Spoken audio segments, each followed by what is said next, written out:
আসসালামু আলাইকুম। সবাই কেমন আছেন? ছোট্ট একটা অভিজ্ঞতা শেয়ার করার জন্য আসলে ভিডিও তৈরি করা। শুরু করছি একটা প্রশ্ন দিয়ে। আমরা যারা সোশ্যাল ওয়ার্ক করি, যারা সমাজসেবা করি, যারা সংগঠন করি, আমাদেরকে বিভিন্ন সময় বিভিন্নভাবে প্রশ্নের সম্মুখীন করা হয়। আসলে কেন আমরা এই সংগঠনগুলো করি? কেন মানুষের জন্য করি? কি লাভ আমাদের? এই প্রশ্নগুলো করা হয়। আহ, একটি উদাহরণের মাধ্যমেই এই প্রশ্নটির উত্তর দিয়ে দেবো ইনশাল্লাহ। আপনারা জানেন হয়তোবা আমি বেশ কিছু মানুষের সহযোগিতা নিয়ে প্রতি রমজানেই প্রথম রমজান রাতেই আমরা কিছু নিডি পরিবারের হাতে রমজান মাসের ইফতার এবং সেহরি তুলে দেওয়ার চেষ্টা করি। বরাবরের মতো এবারও দিয়েছি আলহামদুলিল্লাহ, গতবারও দেওয়া হয়েছে। ঠিক গতবারের একটি অভিজ্ঞতা শেয়ার করছি। গতবার রমজান আসার শুরুতে আমি এবং আমার যারা ভলেন্টিয়ার তাদেরকে নিয়ে আমরা বিকেল থেকেই প্যাকিং সবকিছু গোছানো শুরু করেছিলাম। সেই ধারাবাহিকতায় আমরা রাত 10টা নাগাদ আমাদের সেই উপহার সামগ্রীগুলো আমরা আমাদের সেই কাঙ্ক্ষিত পরিবারগুলোর হাতে পৌঁছে দেওয়ার শুরু করি এবং সে কাজটি আমরা অনেকাংশেই চমৎকারভাবে শেষ হয়ে যায়।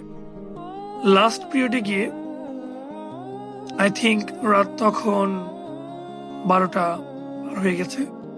ঠিক সেই সময় আমরা আগেই সন্তান পেয়েছিলাম এমন একটি পরিবারের কথা, সেই পরিবারটির কাছে গেলাম। যে দৃশ্যটি দেখতে পেলাম, ঠিক রাত 12টা পার হয়ে গিয়েছে, আই মিন রাত 1টা সামথিং এই টাইপ সময়। ঠিক এই সময়টিতেও এই পরিবারটিতে যারা ছিলেন তারা ঘুমাননি রাতে। ওই সময়টিতে ঘুমাননি, তারা জাগনা। কারণ তারা চিন্তা করছিলেন যে ঠিক সেহরিতে তারা কি খাবেন, কি দিয়ে তারা সেহরি করবেন। তাদের বাড়িতে সেহরি করার মতো এরকম কোনো খাদ্য সামগ্রী ছিল না।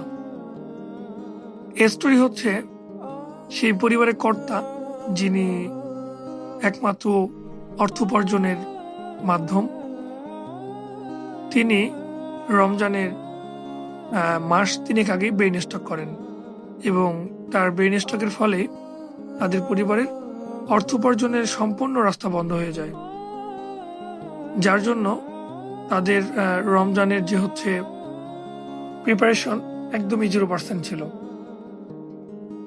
বিষয়টি খুব হৃদয় বিদারক। তারা পরিবারের সবাই মিলে যখন রাত্রে বসে চিন্তা করছিল যে সেহরি কি দিয়ে করবে, ঠিক সেই মুহূর্তে আমাদের এন্ট্রি হয়। আমরা যারা গিয়েছিলাম, আমাদের একজনের কাঁধে চালের বস্তা, একজনের কাঁধে অন্য সামগ্রী ছিল আমাদের সেইগুলোর বস্তা। তো যখন বাসায় গেটে নক করে আমরা বাসায় ঢুকি এবং ঢুকে ওনার হচ্ছে আমরা কাছে আমাদের এই সামগ্রীগুলো আমরা তুলে দিই। ঠিক সেই সময়টিতে উনি আমাদেরকে ওনার স্টোরিগুলো বলছিলেন এবং মানে বলা অবস্থাতেই যে বাড়ির মহিলা, মানে বাচ্চার মারা যিনি, তো ওনার চোখ দিয়ে পানি পড়তেছে টপ টপ করে এবং ওনার মুখে একটা যে অসম্ভব রকমের কি বলবো, এটা আনন্দের ছাপ, তৃপ্তি। আমার মনে হয়েছে আমি আমার জীবনে যতগুলো ভালো কাজ করার সুযোগ পেয়েছি, খুব কম সুযোগ পেয়েছি, তার মধ্যেও যতগুলো সুযোগ পেয়েছি সেই সব কাজের পরিশ্রম ঠিক ওই মার চোখের পানি এবং হাসির কাছে সার্থক। তো এরকম অসংখ্য ঘটনা, অসংখ্য পরিস্থিতি আসলে আমাদেরকে এই কাজগুলো করতে উদ্বুদ্ধ করে, সহযোগিতা করে এবং উদ্যমী করে। আমরা আসলে কোনো স্বার্থ খুঁজি না, আমাদের কোনো প্রয়োজন নাই, কোনো চাওয়া নেই, আমাদের নিজেদের জন্য আমরা কিছু করি না। আমরা যা করি সব সবার মঙ্গলের জন্য করি, সবাই ভালো থাকুক, এটা আসলে আমাদের চাওয়া। আমরা নিজের প্রয়োজনের বাহিরে সবার প্রয়োজনে আমরা এগিয়ে আসার চেষ্টা করি। উদ্দেশ্য একটাই, আমরা আমাদের সবাইকে নিয়ে ভালো থাকবো, ভালো থাকতে হবে, ভালো রাখবো। এই হচ্ছে এই শর্ট একটা স্টোরি। তা আমি উদারতা আহ্বান জানাবো, আসলে স্পেসিক্যালি স্বেচ্ছাসেবক হতে হয় না, প্রয়োজন হয় না হওয়ার। আমরা সবাই স্বেচ্ছাসেবক।